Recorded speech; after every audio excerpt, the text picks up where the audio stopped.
Welcome to the Online Great Books podcast, brought to you by OnlineGreatBooks.com, where we talk about the good life, the great books, great conversation, and great ideas.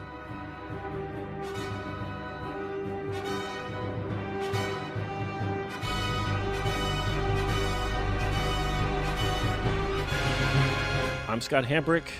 And I'm Karl. And today we are going to talk about the Articles of Confederation that were agreed to by Congress on November 15th of 1777 and left me cold. They left you cold, the Articles of Confederation? A little bit. You weren't jazzed up by them? I thought they were exciting. Before we go talk about those things, I want you, listener, please, to go to iTunes or Stitcher or Google Play or your favorite outlet for fine podcasts and give us a review. Copy a link to our show and send it to your 12 best friends. And then go to onlinegreatbooks.com/OGB podcast and sign up for our little VIP waiting list. We'll send you a digest of our reading list. We'll send you Mortimer Adler's How to Mark a Book, 6 or 8 white papers that are all worth having, many of which are original to our program. So go do that, and that helps us keep the lights on at this show, which we are charging you nothing for. And I'm thinking, if you don't have 12 friends, if you sign up with us, if you're going to get 12 best friends. Yeah, you are. I pick them for you. Are you going to pick friends for me? Yeah. Dear listeners, your friend. See him out there? Karl, I was reading something. What's that? Kind of interesting. Have you heard of the Foxfire books? Only when you mentioned it. Oh, my gosh. This guy in Georgia named Elliot Wigington started a magazine called Foxfire Magazine with his 9th and 10th grade English classes in 1966. And they started interviewing old-timers about old folkways. And the kids would write the articles and take pictures and document some lady making soap. And they ended up making about a dozen of these books. And I've got Foxfire 6 here in my hand. And there's an article in here about a gentleman named Ben Ward. The title of it is, I Did the Best I Could with the Brain Nature Gave Me. And it starts out, this is a very small biography of a very big person. His name was Ben Ward, and he lived in the mountains of North Carolina, about as far away from the culture of the city as possible in the eastern United States. He was an inventor whose inventions are still in use in some modern sawmills. He was a political observer, blah, blah, blah, blah, blah. Then it says, he was a reader who, despite only a 9th grade education, read Voltaire, Shakespeare, Thomas Wolfe, and others. Because living out in the mountains made it hard for him to get many works of literature and philosophy, he built a 2,000-volume library of his own from which he read and made notations in every book. He was a philosopher, but he never retreated from the world to pursue his ideas in seclusion. He was also an inventor and a political observer in his spare time. Most of the time, he ran a sawmill and generated electricity for himself, his neighbors, and the community church. And it's got pictures in here of the sawmill that he built. He got many patents. He built a spillway and a dam on the river he lived next to with concrete he mixed by hand. From that spillway, he generated electricity, which he gave to the neighbors. I'm going to start crying. They took pictures of a number of the books, pages out of the books that he had, and you can see his notations and see a little bit of how the man thought and what he was interested in. Petronius, the Satyricon. And he says, we are headed for this. A great change comes every 2,000 years. And he's got a bunch of notes here that he made. He's been dead quite some time, but just a colossal person. What's his name? His name was Ben Ward. His story is in Foxfire Book 6. It's called I Did the Best I Could with the Brain Nature Gave Me. That's a quote from him. It starts on page 321. I was just flipping through these books and just saw that, caught my eye, and I read there, and I just cried and cried and cried. Isn't that the sort of person you want to be? Yeah. Look, he built that dam by hand, by himself. Wow. Dear listener, you can't see it, but pretty impressive. It's astounding. It's astounding the work the man did. Built turbines by himself, generated electricity, ran a sawmill. Turbines? Yeah, water turbine, yeah. Turbine. What? It's a carbine and it's a turbine.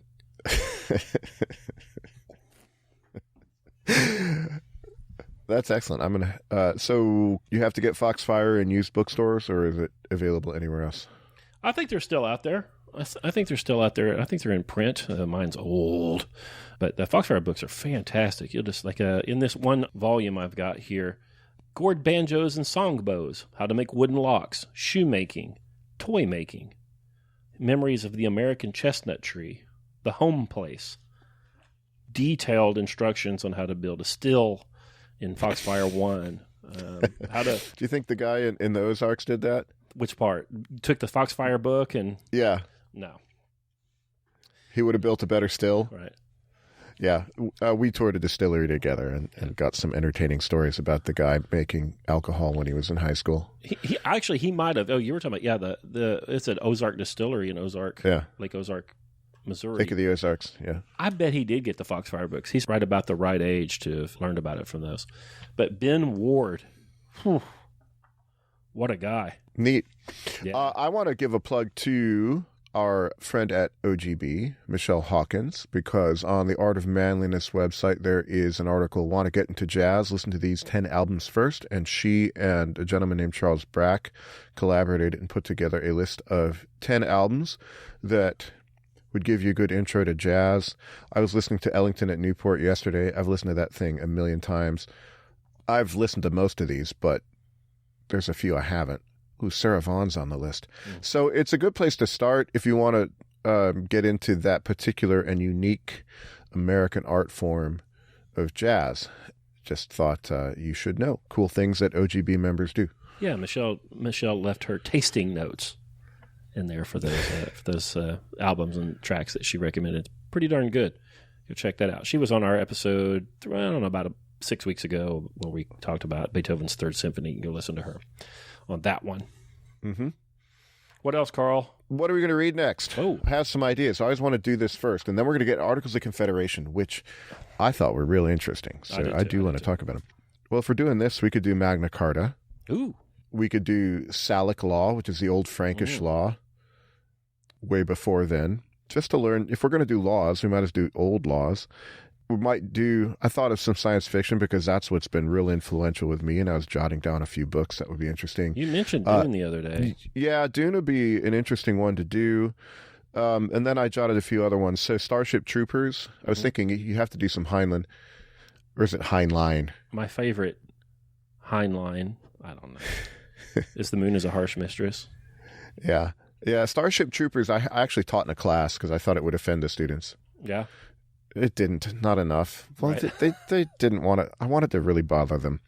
Then there's another one, The Forever War, Joe Haldeman's book. The guy gets drafted into a space war, and it's kind of different. And then Canticle for Leibowitz, about the end of the world in a monastery. Yeah. Of St. Leibowitz, the engineer. I like that. I don't know, man. Pick one. I've never read Magna Carta.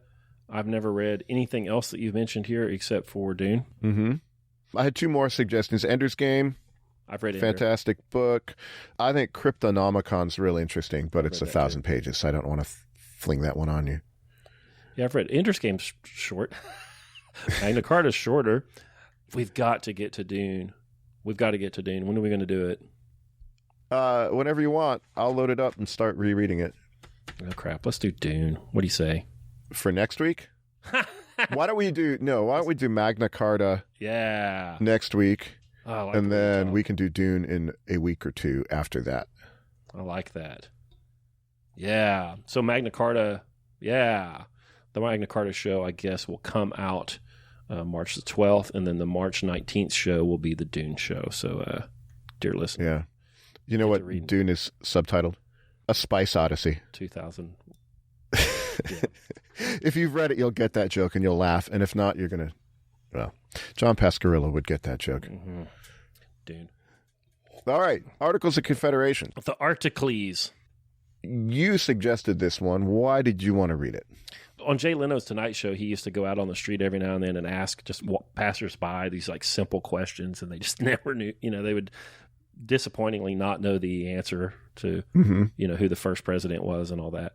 I bet 90% of the people in the country, not our listeners, but I bet 90% of them don't know that we operated under the Articles of Confederation before this Constitution that we have now, or this Constitution that we had now. Yeah. So the nation, the founding document that established the nation of the United States of America is not the Constitution.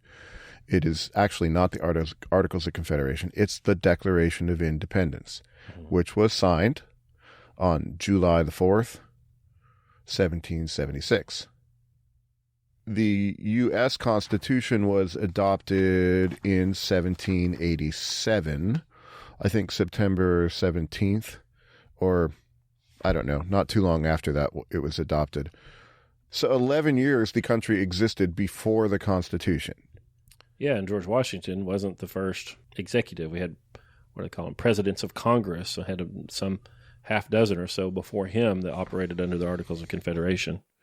They declared independence, we the people, and they declared independence, and then they said, well, I guess we got to fight a war. We need some sort of an operating agreement so that we can do that efficiently, and as us 13 colonies operate together and with one objective and so on. And they put this Articles of Confederation together, and it wasn't ratified until 1781, I believe. It took a while. But they operated under this thing, even though it hadn't been ratified. They operated under it by these rules for a number of years while it was circulating in colonies and to get ratified. It was later overthrown in a bloodless coup behind closed doors in what we call Constitution Hall there in Philadelphia. If you read, which I haven't, honestly, the Federalist Papers, those are arguments to get rid of the Articles of Confederation and move to the current Constitution that we have. And there's also anti-Federalist papers, which I don't have a copy of, which argue the reverse, that you shouldn't. And so you read the Articles of Confederation, is quite different. There's no president. There's not much of anything. There's not much of anything. And it's one of my notes is it's like a libertarian's dream. Yeah. The Articles of Confederation. It does not impose anything from the top down, or very little from the top down. And you wonder, well, why'd they get rid of it?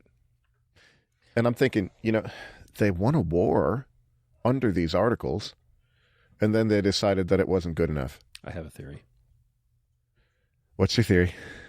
They couldn't raise enough revenue to pay back all the aristocrats that had funded the war out of their pocket. Yeah, that might be. There's not much of a taxation mechanism, but maybe we ought to read some specific things. Oh, there's not much of a taxation mechanism. There's not. Is this a feature or a bug of the Articles of Confederation? Well, a little more overview. Here, Hambrick's comments on it.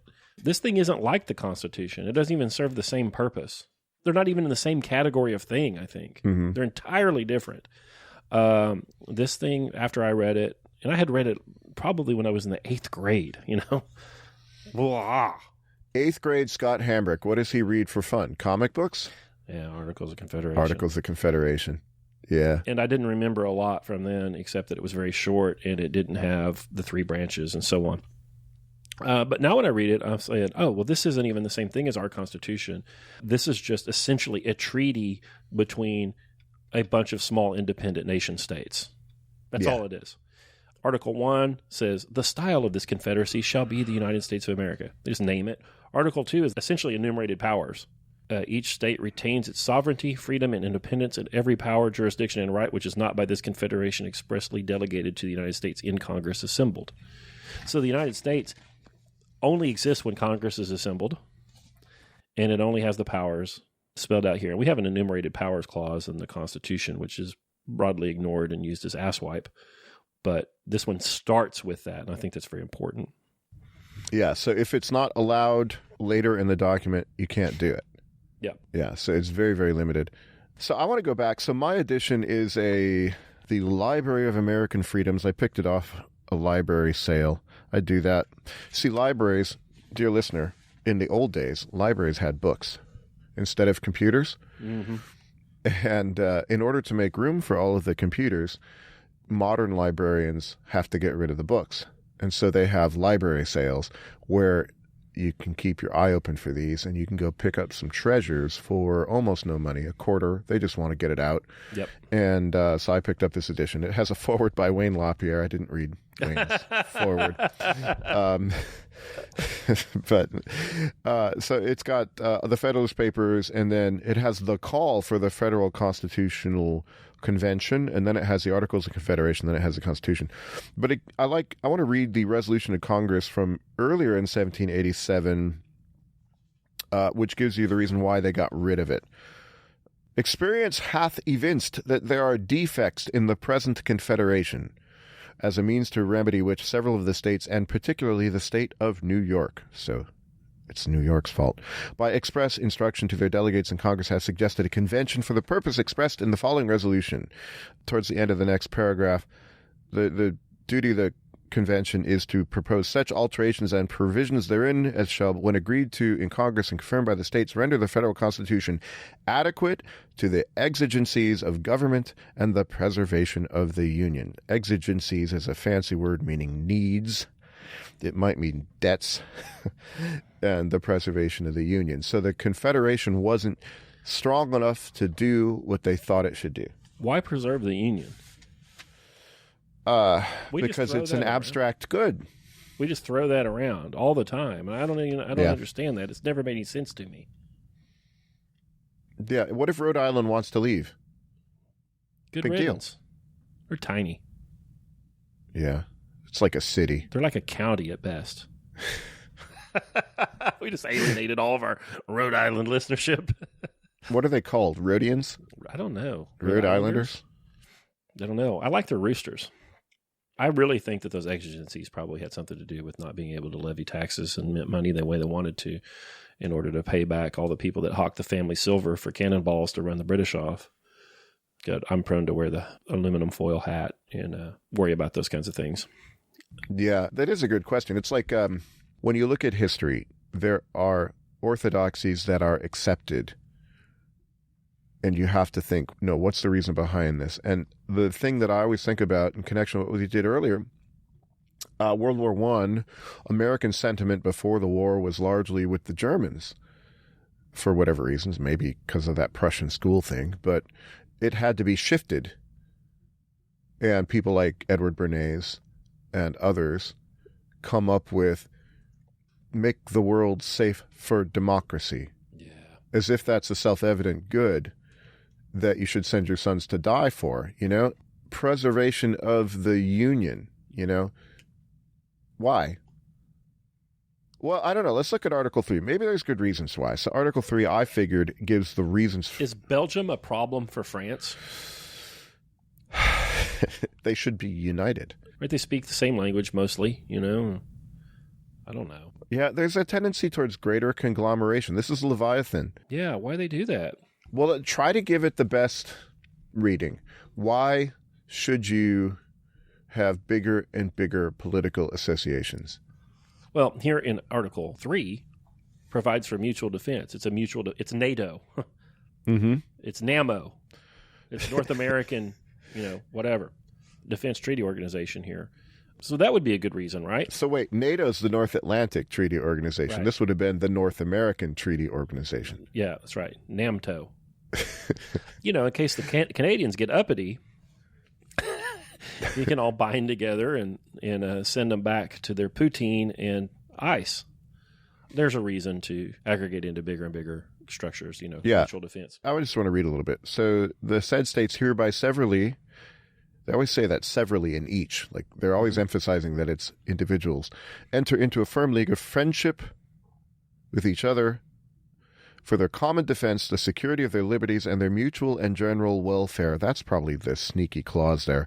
Binding themselves to assist each other against all force offered to or attacks made upon them or any of them on account of religion, sovereignty, trade, or any other pretense, whatever. So common defense, check, I got it. Security of their liberties, all right. Then we have the squishy clause there. General welfare. Mutual and general welfare. So if I, in the state of Illinois, from our lofty perch as a well-governed independent state, look over at the state of Wisconsin. Which is not prudent and well-governed. Like these are hypotheticals, okay. Dear listener, I'm just making this up. But you look over to Wisconsin, and they're doing things wrong. And they need to fix it. And they can't fix it on their own. We should make a union with them because then we'll be able to fix bigger problems. It's a temptation, right? Right. And if two states, well, why not 50? And then why not all of North America? And then why not, a united government? Because we can fix all the problems. The bigger we get, the more problems we can fix. Yeah. I'm not so sure that it would work, but I think that's the clause that probably right there is what leads you to a more robust constitution other than the Articles of Confederation. And more robust and more restrictive. When I read mutual and general welfare, I'm thinking about what they are reading and thinking about it contemporarily. I think they're reading Adam Smith and Ricardo, and I think they're thinking mercantilism and free trade and so on. I think that they're thinking about trade association in there. Well, they ought to say it rather than mutual and general welfare. I agree. And they do mention trade. They do have a trade agreement later on in here, but I suspect that's what it is, but that's a squishy word. That's a squishy set of terms and phrases there, and it leads to trouble. But, it doesn't matter. We threw it out. Yeah, these don't work anymore. So if you're mad at the Articles of Confederation, they're on the ash heap of history. Yeah. So good riddance or sadness. I don't know. It depends on your point of view. Article 4 is about reciprocity. You're going to have the law. If you have a judgment in one state, it's going to be recognized in the other. You can trade and do commerce and everything. You're not going to, I believe you're not going to have internal tariffs, I don't think. You're not going to have New Jersey putting a duty on goods from New York. I like this, though. The better to secure and perpetuate mutual friendship and intercourse among the people of the different states in this union, the free inhabitants of each of these states, paupers, vagabonds, and fugitives from justice excepted, shall be entitled to all the privileges, and so on and so on and so on. So if you're a pauper, no visible means of support, no property, no nothing, a vagabond, a hobo. We call them homeless now. When I was a kid, we called them hobos and bums. There were a bunch of rednecks that I ran around with that would go downtown Tulsa, and they would roll bums is what they called it. What does it mean to roll bums? Well, they're sleeping on under a picnic table or something, and you kick your shit out of him. And tell him to leave town. Maybe that's not very nice, but people used to roll bums and stuff. And now we talk about the homeless. Yeah. And they were just like hobos and bums to us. And here they're paupers and vagabonds. Well, is that insensitive? Well, I don't care if it's insensitive, but no, I mean, the guys you see on South Wacker in Chicago, or Lower Wacker, pardon me, that's the cavern-like one. These are the names of our streets. Don't laugh at me. Lower Wacker. They're generally not doing real well, but they're out there because they, in my experience, kind of because they want to be.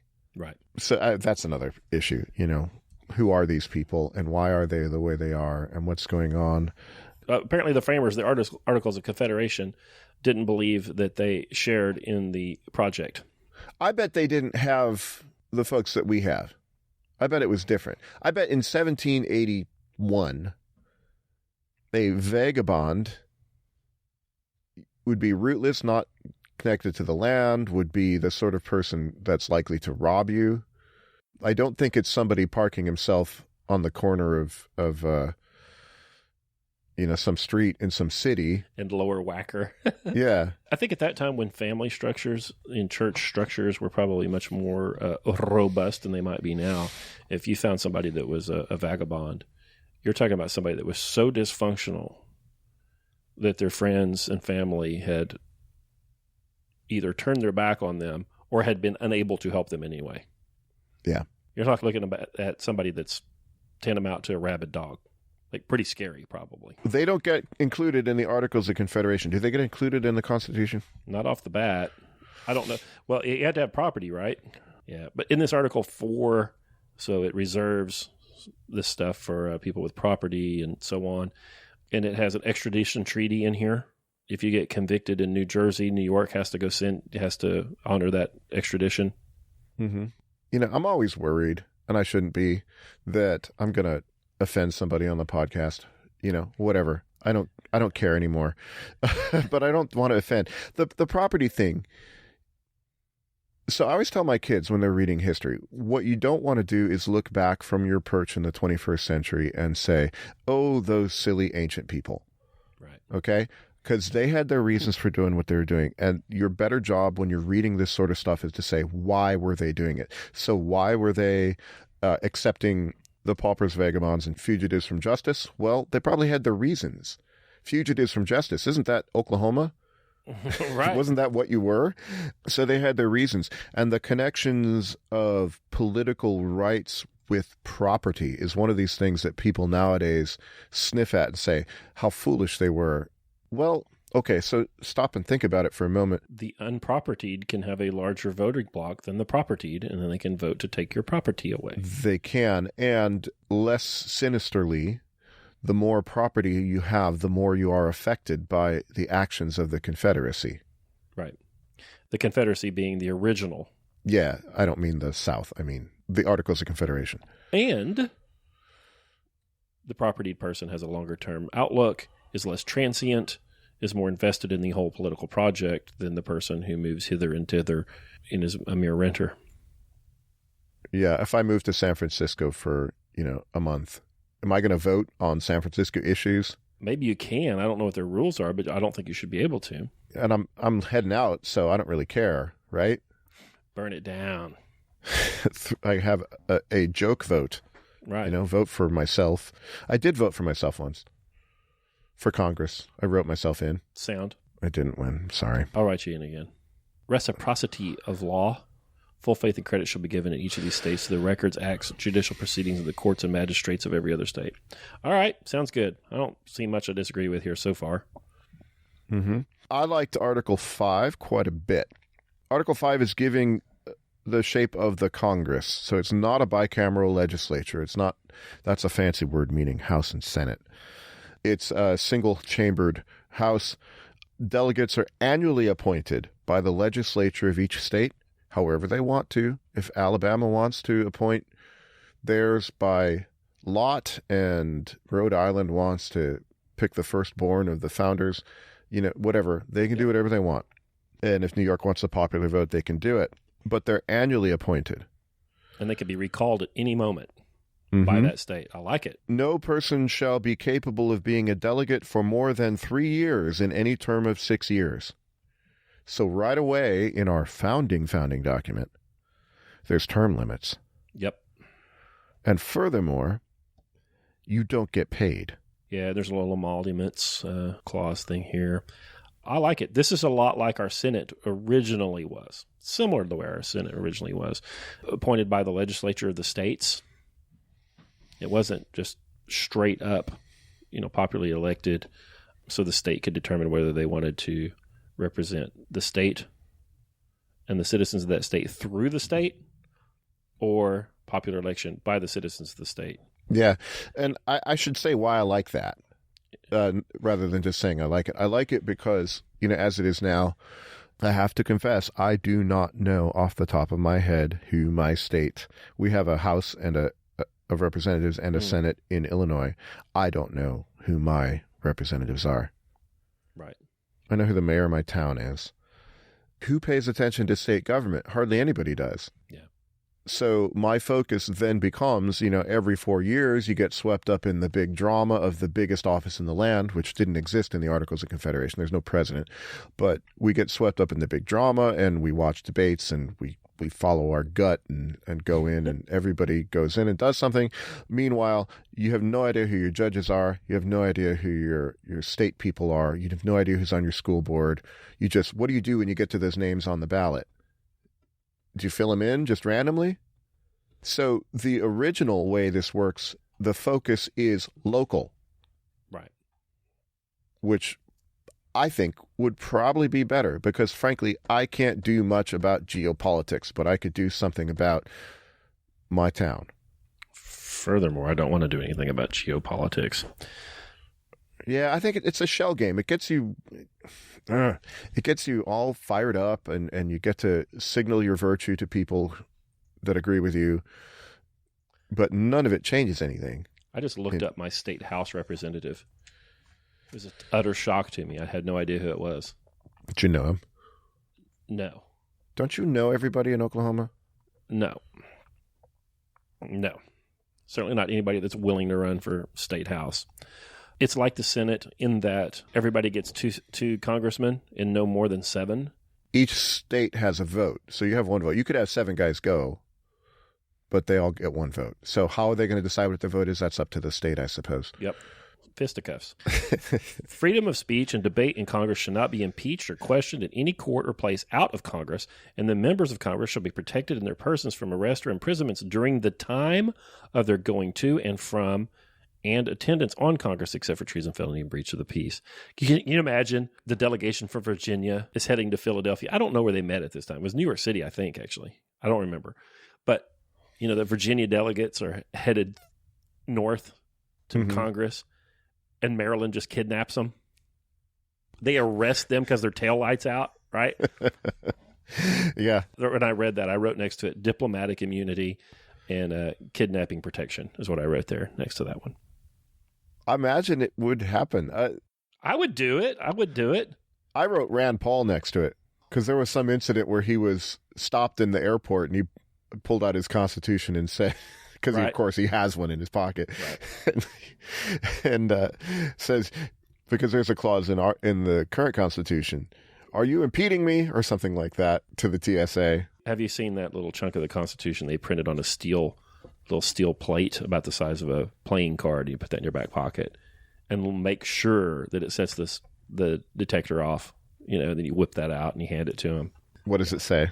Well, it's that they have no right to detain you unlawfully and without charge and so on, whatever it is. Yeah. Unlawful search and seizure, whatever it is. I don't know. I'm no attorney. That tasty chunk out of the Constitution. Yeah. I like Article 6. I pretty much like the whole thing. It's like you wonder what was the big problem that needed to be solved. At the end of this, we're going to play a game, or we're going to imagine what it would be like if they hadn't overturned this. Ooh, I want to do that. But then that's probably going to get juicy. Number 6, you can't have any title of nobility. Not just that. I like that. No king, princes, or whatever of states. But you also can't make embassy with other nations as a state. You have to go through Congress. Yeah, so this is like the Acharnians, the Aristophanes play. Right. Where the one guy in the town makes a peace treaty with Sparta, while the rest of the town is going to be at war. No, you guys are at war. I'm at peace. Yeah. I wrote next to it Duke Ellington. Right. That's funny. You can't have Duke Ellington or Count Basie. Or Earl Scruggs. I have a Count Basie story. Oh. This is secondhand. But I was listening to that same Ellington at Newport, and it made me think of Count Basie. I think Count Basie Orchestra is the swinginest band in all the land. I really do. I had a band director that told me he got to see Basie before he died, and he introduced the orchestra, and they had a fake book on the stand, the music stand, Mm-hmm. So the fake book, guys, is charts for all the songs they play, and it's just all numbers, and they can transpose the keys in their head. And it's the chart for everything. And he said they were like Manhattan phone books, and they all, on the count of 3, took the fake books and put them under their chair, and then played for 3 hours from memory. Tightest band there ever was. There's a wonderful album, by the way, of Frank Sinatra singing with the Count Basie Orchestra. Yeah. Some of the big Frank Sinatra hits are with the Count Basie Orchestra. Fly Me to the Moon. That's a good album. My favorite Sinatra albums, Come Dance With Me. Who's that with? That might be Nelson Riddle. Nelson Riddle had a good orchestra, too. Is this part of the Articles of Confederation? Well, do we have to be boring and stick to topic? No. You can't have 2 states make treaties with each other. If the whole group has a treaty, you can't do a private thing where you're going to go aside from it. There's no standing army. The Billy May Orchestra. I just looked it up. Sorry. So I want to read, this is the 4th paragraph of Article 6. No vessels of war shall be kept up in time of peace by any state, except such number only as shall be deemed necessary by the United States and Congress assembled for the defense of such state or its trade. Nor shall any body of forces be kept up by any state in time of peace, except such number as in the judgment of the United States and Congress assembled shall be deemed requisite to garrison the forts necessary for the defense of this state. But every state shall always keep up a well-regulated and disciplined militia, sufficiently armed and accoutred, and shall provide and constantly have ready for use in public stores a due number of field pieces and tents and a proper quantity of arms, ammunition, and camp equipage. So there's no army. The states have reserves. There's a little chunk in there we recognize in there. A well-regulated and disciplined militia. Mm-hmm. Well, that would be a rabbit hole to go down and see how that's become the Second Amendment of the Constitution. I said in another podcast, I don't know what I am. I like free speech. I like peace. Whole bunch. if you have an enormous army, what are you going to do with it? If you're Romans, they spent at least some time building roads. Yeah, if you have an army, you're going to use it. You're going to be tempted to use it. When you're a hammer, everything looks like a nail, doesn't it? Yeah, if your only tool is a hammer, or even if you just have a cool hammer, you're going to find out things to do with it. Look at my new hammer, and you're going to go find some things to pound. Not having a standing army would have meant, what would it have meant? We can do this when we get to the what if games. But that if you were going to go to war, Congress has the sole authority to do that, and they'd have to raise an army first. And you get a bit of this when you read Civil War histories. The 32nd Massachusetts Volunteers or whatever. Yeah, each state had to get together their own armies to contribute to the Confederacy and to the Union. Yeah, and that's in Article 7 here, actually. Land forces are raised by any state for the common defense. All officers under the rank of colonel should be appointed by the legislature of each state, respectively. I really like that. So the states, they get to appoint all the field grade officers, but all the general officers are appointed by the feds here. Mm-hmm. But that makes sure that you don't have a military with field grade officers that are hostile to the states. Right. It makes sure that that such military as you would need is the state's military, not the federal. There's not a federal thing apart from it.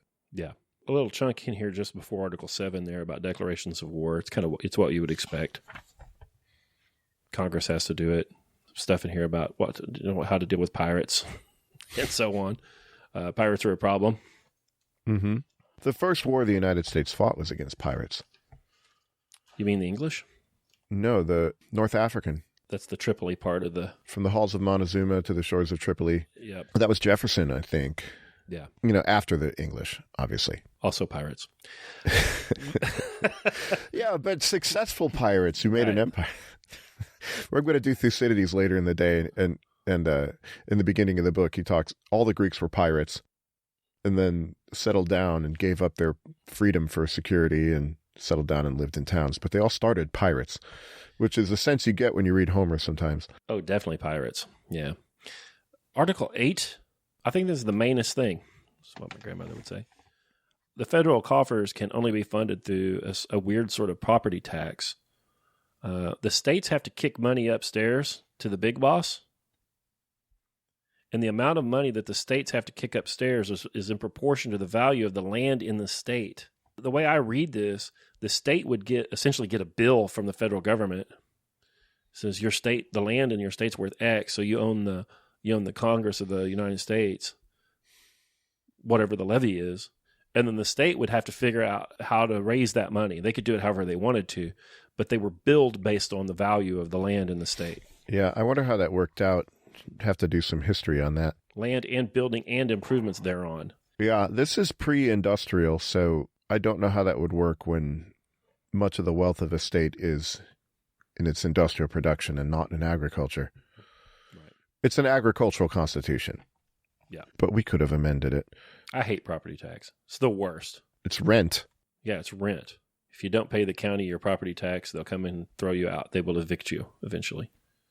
Article 9. The United States in Congress assembled shall have the sole and exclusive right and power of determining on peace and war, except for those cases when a state's directly attacked, which was mentioned back in Article 6. The sole and exclusive right and power of determining on peace and war, which is still in the Constitution. Yeah. Yeah. So if you're going to go to war, you have to have the votes of the people's representatives before you do it. Supposedly. In order to raise your army so that you can do it. I do not know when our last declaration of war was. December 7th of 41, right? We haven't fought any wars since then. Right. It was December 9th. It took them a couple of days, right? And that was the Japanese, and the declaration against the Germans came later, I think. I don't know. We could go look it up. But yeah, I don't think we've declared one since then. It's been 70 years of peace. Right. Isn't that funny? Or 80 years of peace. There's no judiciary. The Congress handles that. If you have a dispute, so all your court cases are going to be done in the state. If you have a dispute between two or more states, then it goes to the Congress, and then they will appoint judges. I liked that they're drawn by lot, and then that's the last court. So there's not a standing Supreme Court. Yeah. In hindsight, sounds pretty good. I kind of honked up that article. I think it was Article 6 there, Karl. Article 6, I want to just go back and clarify that. Article 6 in the Articles of Confederation here lets a state retaliate immediately if they're attacked. Yeah. It's information by the speed of horse. You know, they can't wait. If the French in Louisiana attacked Georgia, Mississippi, whatever, at that time, they could react immediately. With the well-regulated militia. That's right. Yeah. Here are our list of declarations of war. You want to hear them? Sure. The War of 1812. The Mexican-American War of 1846. The Spanish-American War of 1898. World War I, April 6th, 1917. We declared against Germany, and then we declared against Austria-Hungary, December 7th of 1917. There's that date. World War II, the declaration of war against Japan, December 8th, 41. Germany, December 11th of 41. Italy, December 11th of 41. And then, I didn't know this, they declared war against Bulgaria, Hungary, and Romania on June 5th of 42. I didn't know. I did not know that. And then there's quite a long list of military engagements authorized by Congress. A quasi-war with France in 1798.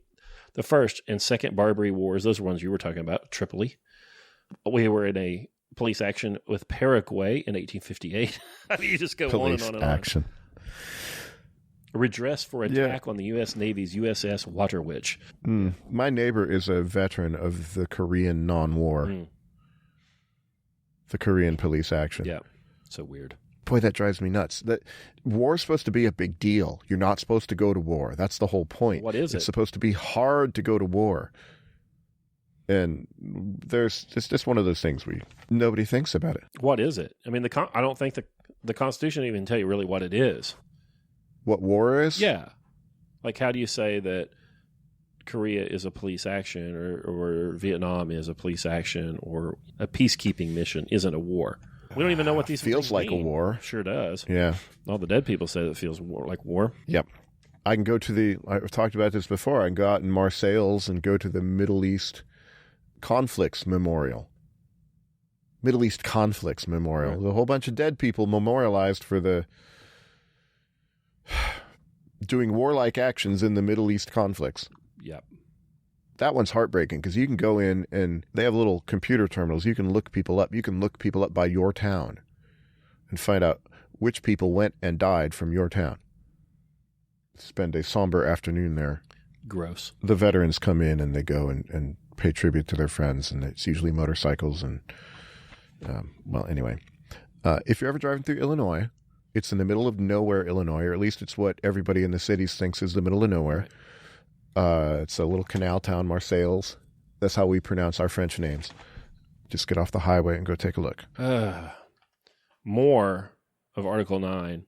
Yeah, stuff in there about Congress acting as a court, how they do that, resolving property disputes between the states, how they would do that. Gives the Congress a right to strike money, establish standards for weights and measures, a post office, how they commission officers. Several post offices. Yes. Each state has a post office. Yes. Did you note that? I did. And the way I read that was you're going to have one post office or maybe a couple where interstate mail would come in, then it's the state's problem to get it out to Marseilles and the provinces. Congress in recess has the authority to appoint a committee to sit in the recess, the Committee of State of the states. And it would be one delegate from each state. And then they could do some business. They could borrow some money. They could pay bills. They could send the bills for tax revenues to the other states, some stuff like that. A thing about the raising of soldiers. So one of my favorite, I was going to call it a guilty pleasure. It's not guilty. I'm not guilty about it. But the musical 1776, okay, which is the signing of the Declaration of Independence set to music, singing and dancing. And so Jefferson gets to sing a song. But every now and then the action will stop and this guy will come in and read a letter from George Washington. Depressing letters about how poorly clothed and poorly trained and poorly fed the army of the United States is, because he's always writing back to Congress to get more money. to get more stuff, which I suppose is a problem. But on the other hand, George Washington isn't going to take the army and go take over Canada because he'd have to get funding. Heavier coats. Yeah. So there's a benefit to me as, I guess, a peacenik, thinking for every action you do, you got to go beg the money. You can't just go and say, well, give me, an enormous military budget that's going to be there every year. And now that's the problem with budgets. I found this out in academia, but I'm sure it's true in other places too, that if you have a budget for something, you better spend every dime of it. Because if you don't, in the next year, they might cut it. Yeah. So weird. So there's no incentive not to spend it. So corrupt, I mean, that's the way the rules are set up. What are you going to do? But amenable to corruption, for sure. It'd be better if you didn't spend it, you got to take it home. Yeah. That would be the motive not to spend it, and then they might cut it the next year. No capital. The Congress of the United States shall have the power to adjourn to any time within the year and to any place within the United States. Ooh, I like that a lot. Yeah. I like that. You know what I think? Here's my thought. I think that the capital should move. Mm-hmm. It shouldn't be in Washington, D.C., because now you've got a whole alley of the world which is devoted to the U.S. government. It should move. It should move to Tacoma. Marseilles. Oh, that'd be great. Well, the thing is, though, they have to just you have to have a monkey throw a dart at the map, or otherwise they'll be lobbying to have it moved there for the next concurrence. Right. It's got to be random. Right. It'd be like the Olympic Committee thing, And it has to be short notice. So a month from now, I'm going to meet you in Omaha. And we're going to stay at the Econo Lodge. Right. We're going to meet for a month, and then we're going to go home. I like that. We'll meet in Ballroom A of the Econo Lodge in Omaha, the one by the airport. I like that. And that'll be Congress. And then we'll go home. And then next year, it'll be in Cairo. Cairo, Illinois. Sweet. You could fix so many problems right away with just that one change. Make the capital move. The Texas state legislature, they only meet for a couple weeks on the odd-numbered years. Well, if they meet, they're going to do stuff. Right. Yeah, it says 140 calendar days. 140 days every other year. Seems plenty. They're like the 6th or 7th biggest economy in the world, if that's a measure of anything good. Seems all right. Yeah, this roving capital, that sounds like a good thing to do with a wartime Congress, Oh, that's probably the reason for it. Yeah. It's not my reason, which is to prevent there from being a political class. My reason's better. I agree. I like the Karl plan. The shoot plan. Article 11 is awesome. I laughed out loud. Awesome. Canada, acceding to this confederation and adjoining in the measures of the United States, shall be admitted into and entitled to all the advantages of this union, but no other colony shall be admitted into the same unless by admission be agreed to by 9 states. So it was an open invitation for Canada. They had their chance. They didn't want to join. They blew it. I posted that on Instagram today, and a Canadian lady says, "Nah, we're good." We'll see. It ain't over yet. Did they send this to them? Who in Canada would you have sent it to? I wonder if it was delivered. I don't know. Somebody riding up on a horse up to whatever the Canadian capital was in 1779 or something, saying, "Here you go." By the way, for them to have done that, they would have had to have joined the war against Mother England as well. And they're still a Commonwealth state and whatever. Yep. They didn't. Queen has a chair. They didn't get out. Did you know that? Yeah.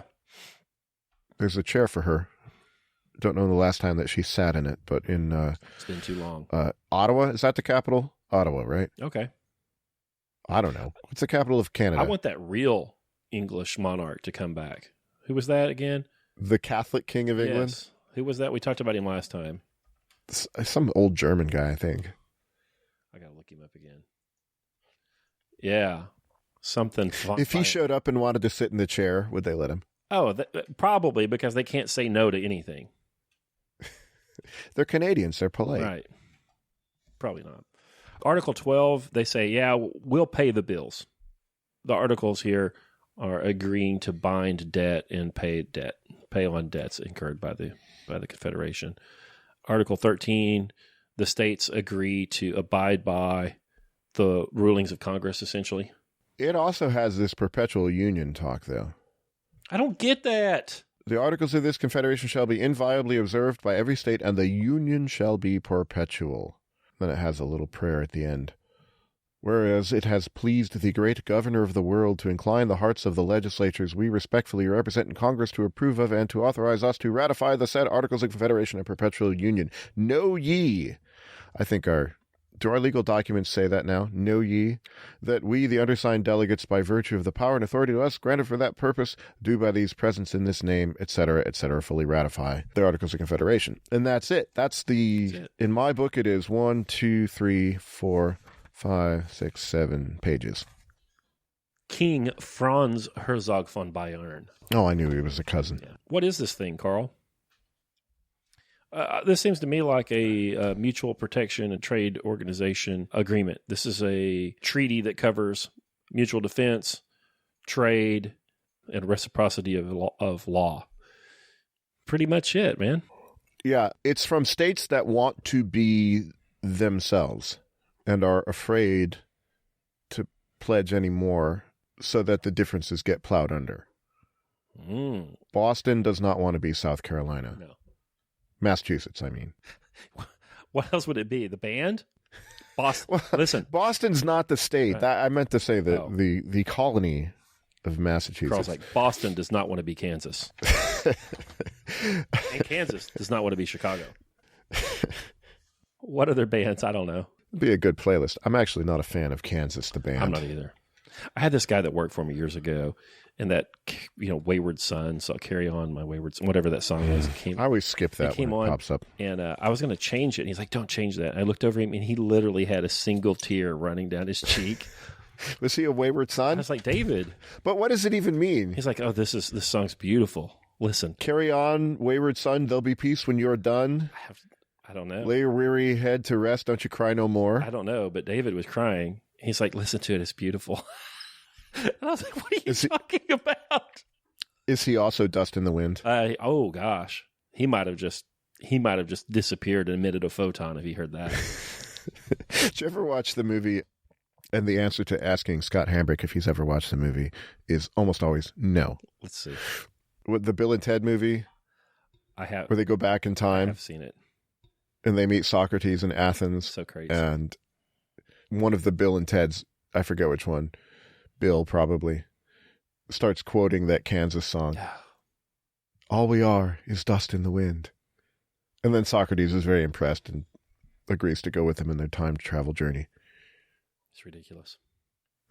I don't know that real Socrates would be impressed with Kansas lyrics. I don't think so. I'm just thinking of a Sigmund Freud eating a corn dog in that movie. Right. I read a little bit about this after I read the thing. And there's some correspondence out there among and from the delegates to the Constitutional Convention that decided to overthrow this. I'm going to continue to say overthrow, to usurp this.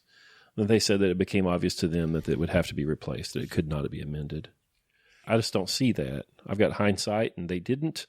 I don't know the pressures that they were under exactly, but this seems to have worked. Well, what was happening at the time? Western expansion. What's happening in Europe? This is before Napoleon. Yeah, this is the French Revolution. 1789, that kicks off, just blood in the streets. So this is before then. Our Constitution is before the French Revolution. But it's coming. But did they have an inkling? Yeah, it's coming, right? Like Benjamin Franklin's over there all the time. It's in the air, I'm sure. I think they got the wartime debt. I don't think that can be underestimated when we talk about the influences that drove them to create that new document. The Secret History of the World, The History of Debt. Right. Written by Scott Hambrick. If my theory is true, and it's probably, I'm sure that's way too simple, but if that was a major factor, they could have amended this to find a way to deal with the debt. Or they could have just defaulted. Well, I've got a friend who says that all governments are oligarchical. They only differ in the way they choose them, the oligarchs. And the people that were the statesmen are the ones that the debt was owed to. So they can't do that. Yeah, there are many, many stories of people, the Adamses and others, literally, selling I don't know if it was the Adamses, but selling the family silver, to buy arms and gunpowder and equipment to fight the war. I read an article once, it might have been a mutual friend who shared it with me, about debt, and that the permanence of debt is kind of a new thing. Mm-hmm. One of my favorite bits of the Mosaic Law is the Jubilee, where debts are canceled. This is an interesting thought experiment. How would economies change if your debts could only last 7 years or 49 years? I love it. Everything's in cash. Would it change? If you couldn't take out loans, would things change? Yes. I suppose it would depress commerce. Yeah, who cares? You know, a guy in the gym is a young pharmacist, and he's got an enormous amount of student debt, you know, that he's got to pay off, that he can't default on. There's, of course, hindsight. Right. You know, why'd you take on the debt? But debt becomes a tool to preserve a political order. Compounding interest is very, very powerful. And debts are collateralized, you know. Get a mortgage, have your house for collateral. They don't go to zero. You know, if you default on your mortgage, the bank gets the house. The house, you may be upside down so that the loan is larger than the value of the house, but they don't go to zero. Most of the investments, virtually every investment that you and I have an opportunity to make can go to zero, right? Mm-hmm. You buy a stock, and it's a widow and orphan, blue chip, top-notch, AT&T, Coca-Cola, Dow Chemical stock, and that thing seems like it's strong as a Bermuda onion, but it can go it can go away, and you lose all your money. So if you've got that sort of a dynamic and you play that out, just do the math.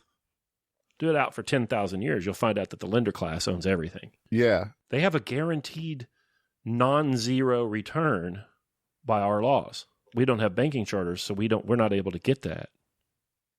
The natural conclusion is they end up with everything. So if in the Hambrick Constitution, would there be Jubilee years? No. Usury is illegal. Under Hambrick laws? Oh, but we couldn't fund the Boeing aircraft. I don't care. Well, you could, but you'd have to get subscriptions for it. Well, also, the other part of the Hambrick plan is there is no corporate personhood. There's several individual liabilities, so nobody's going to build an airplane because you can't get rid of the liability for it. So I'd have to walk? Yep. Stay home? Yep. Yep. I don't like flying on planes anyway. Yep. Your region might, if you couldn't, do all that stuff, maybe your region would have like its own cuisine and accent. It would be terrible, wouldn't it? We don't have an accent in Chicago. Yeah, more of a cuisine and accent. You got that terrible tomato pie upside down soup bowl, bread bowl thing you guys eat. I prefer New York style pizza. Right, of course. And I put ketchup on my hot dogs. I'm sorry, Chicago. Sorry, I grew up in Will County, not Cook County. I can do what I want. More about my debt theory, Karl. Okay. You've heard the not worth a continental dollar. The Confederate United States were the ones that printed those continental dollars. And I was just looking here on Infogalactic. It said they had printed 400 million of those dollars by 1780. And those things, and then they tried to stop inflation by some economic reforms. And then later on, Congress asked individual colonies to equip their own troops and pay upkeep for their own soldiers in the Continental Army. And when the war ended, the United States had spent $37 million at the national level and $114 million at the state level. And they finally solved its debt problems in the 1790s when Alexander Hamilton established the first bank of the United States, which would have been prohibited. So your theory's right. Well, it's at least a piece of the puzzle. Yeah. It's at least a piece of the puzzle. So what I was thinking, as long as I was thinking biblically about debt forgiveness, and I'm thinking about no usury. The story in the book of Samuel where the Israelites go to Samuel and say, we want to be like other nations. We want to have a king. And Samuel warns them and says, if you have a king, he's going to want a standing army, and he's going to take your children, and he's going to take the produce from your fields. He's going to do this and that. In other words, be careful what you wish for. And they say, we don't care, we want one anyway. And then he goes and anoints Saul. And then after that, David, and then, the whole biblical history. But that's what the Articles of Confederation are not kingly. Mm-mm. And I'm thinking, what's the problem? I guess the problem is debt. But what's the problem of having a decentralized government that can't do much of anything? What's the problem with that? Yeah. Nothing. Because it's not like governmental tasks won't ever get done. they're abrogated to the states here. Yeah. Yeah, it's not like it never happens because the feds can't do it. The state has to do it. If it is necessary to be done and the feds cannot do it, the state will have to do it. The bigger the overlord gets, the smaller everyone else gets. Yeah. Were we going to do what if through history? Sure. So the Articles of Confederation are still in effect. War of 1812. I don't think it changes a thing. War of 1812 is just Revolutionary War Part 2. Mm-hmm. They're like, we'll make one more run at those hicks. Burn down the White House. Burn down the White House. They wouldn't have had a White House to burn down because there's no Capitol. Or they burned down whatever the predecessor of the White House was. Right. They burned the Capitol. They would have had that to do. I don't think the outcome would have been much different there. Westward expansion. Some states get admitted to the Confederation of the United States, and some do not. Right? They have to have a vote. By the way I read this is 9 states would agree to admit new members. Mm-hmm. But what if you've admitted new members to the point that there's 30? Do you still only have to have 9? The way I read it, it was just 9. You'd have to adapt. It's 9 of 13. So you'd have to have some sort of convention to say, well, 9/13. Or is it 9 of the original 13 and nobody else gets to vote? Congress would have to make a ruling under this. All right, so here's some controversial things. Rabbit holes. Mm-hmm. Indian Wars. Who do you declare war against? You wouldn't have Custer leading the federal army into South Dakota. But they probably are lesser in scope and look more like border skirmishes than incursions like the Custer thing. Could it be possible that individual states decide, yeah, we're okay with y'all living here? Yeah, if the states have to fund whatever Indian... So Illinois, rather than sending the... who is it they fought? The Sauk Indians. That's the one that Abraham Lincoln fought when he was a young man.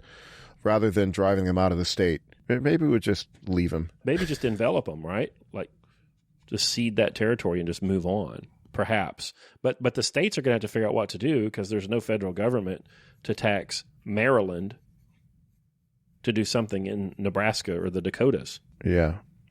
Now, here's the big one. Extension of slavery. Well, slave trade. Well, I think the states have to figure that out, but you probably end up with a Europe-style continental war. But what's so bad about that? Like, why would that be worse than the one we had?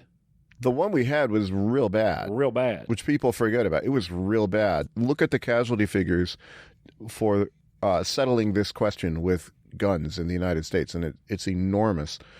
Maybe federalization served to extend it. Extend what? Slavery. We're going to admit these states, they're going to be slave states. Yeah, it could have. Yeah, it's possible. And that if you didn't have the federalism, it wouldn't have... I don't know. That's the hard question. What would have happened? What happened was very bad. And sitting here in 2020 and saying, oh, the Civil War, shrug. Right. Go read about that thing. Go walk through the cemeteries and see how many...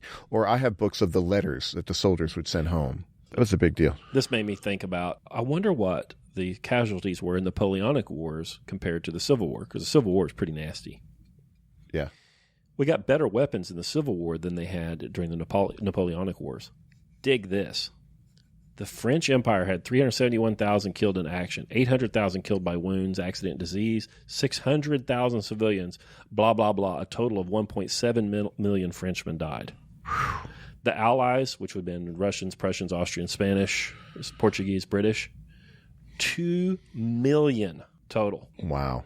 I don't know. I think in the American Civil War. Well, I don't even have to say. I'll look it up. I'm going to guess 300,000 dead. Is that too low?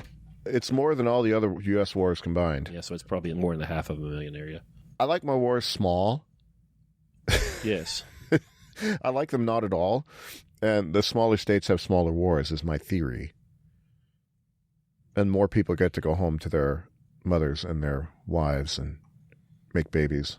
I do think by the time you get to late 1800s, I think it comes after the 1860s, but I think by the time you get to the late 1800s, you do end up with a Europe-style nation-state continental war. Mm-hmm. Yeah.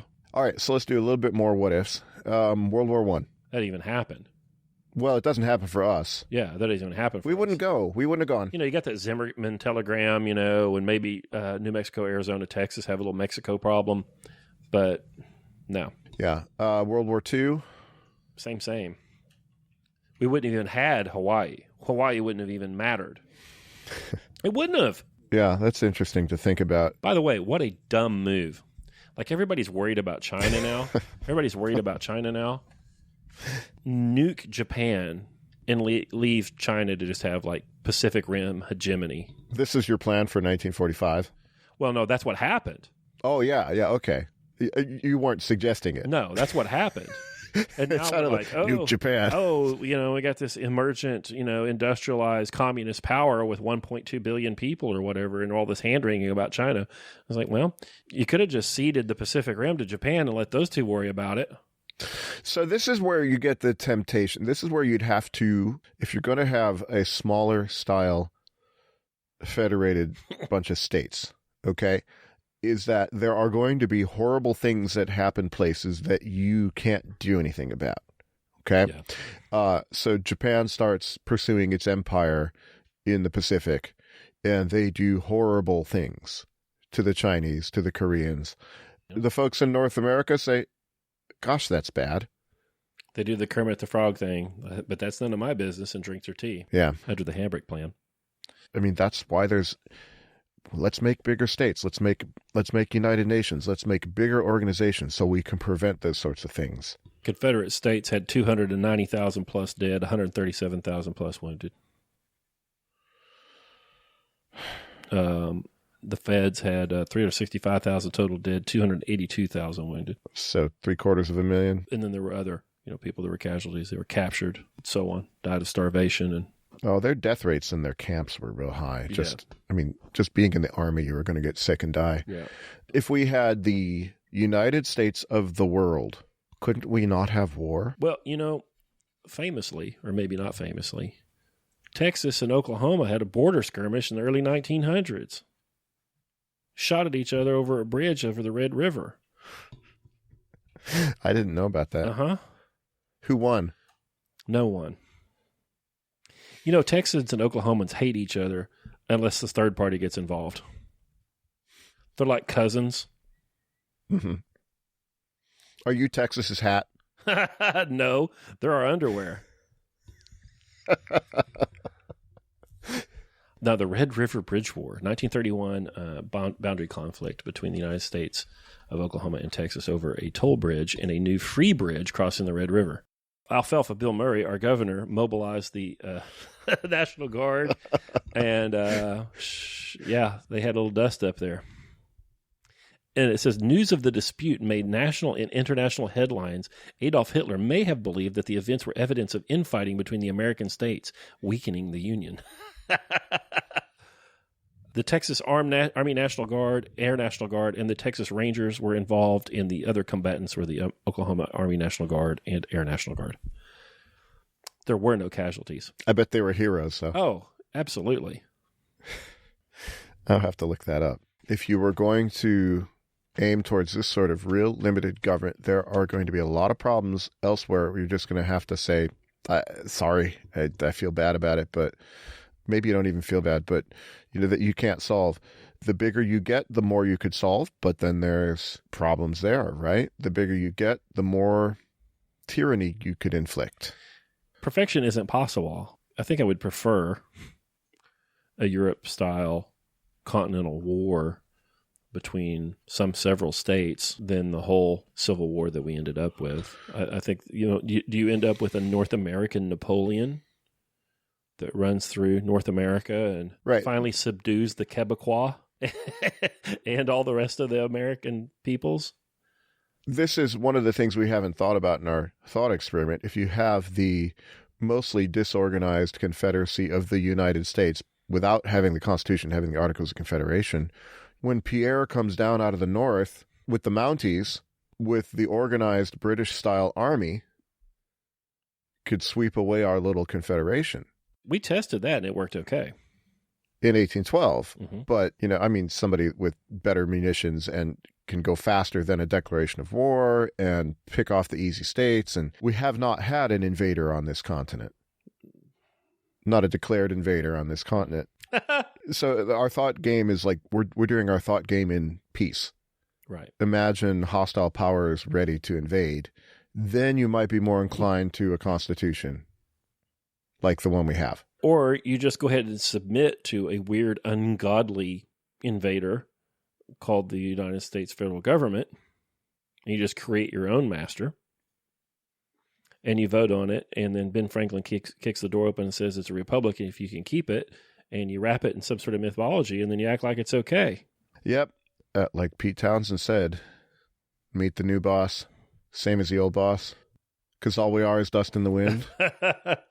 We're just a band out of Boston.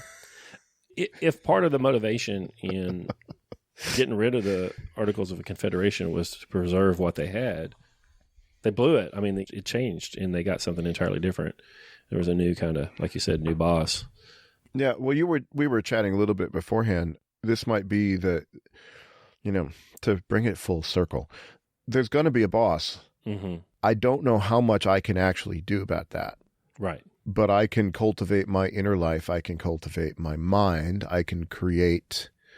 I can do art. I can do music. I could join online great books. I can do all of this stuff. Can you imagine how powerful Chicago would be in your area under an Articles of Confederation? Well, they're already pretty powerful. I mean, it would be without a federal check on them. I have a theory I should check this out. I want to check out the growth rates of the city of Chicago before Prohibition and then after. Because Canadian Club comes down through the Great Lakes and Capone's people get the stuff. I'm wondering how much of the growth was from that illicit trade. Yeah, I don't know. Let's talk about some of the good things. Under Articles of Confederation, I think you end up with a much less homogenous country. You end up with much more regional flavor.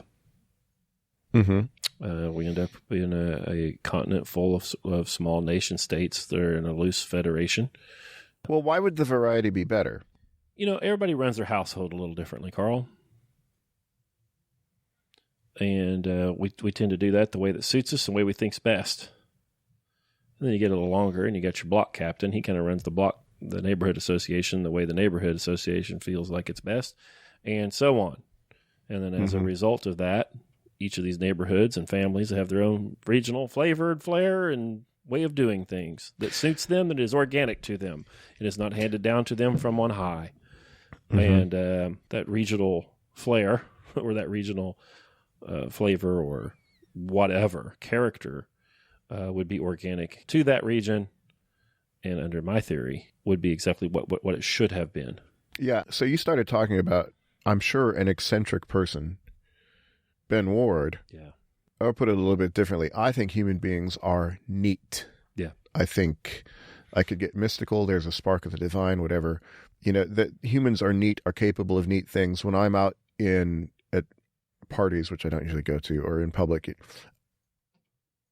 I just sit and listen to people talk. And I like to hear what they're interested in, especially if it's something good. A lot of people are just, maybe they could elevate themselves some, but they're going to do what they want to do, and they're going to do it in their unique way. There's a unique expression of what it is to be a human being. There's lots of ways to do it. And I would like more people to do it in their way. When we do seminars, like we say, I don't care if you agree with me.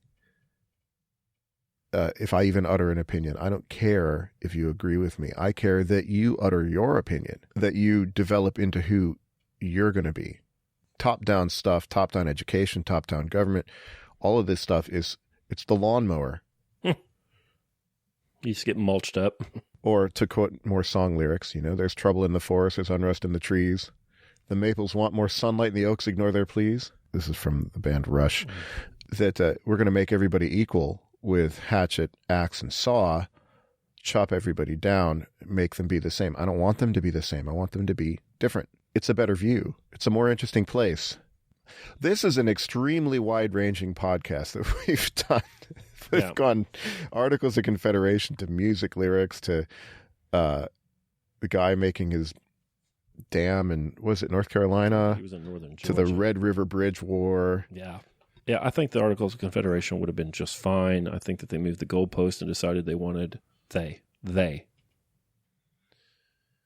wanted something different out of their federal government and drafted up that Constitution. Anybody that is a detractor from what I'm saying will say, well, that Constitution was eventually ratified and adopted, et cetera, et cetera. And that's true. And it took a very, very, very long time for that to happen.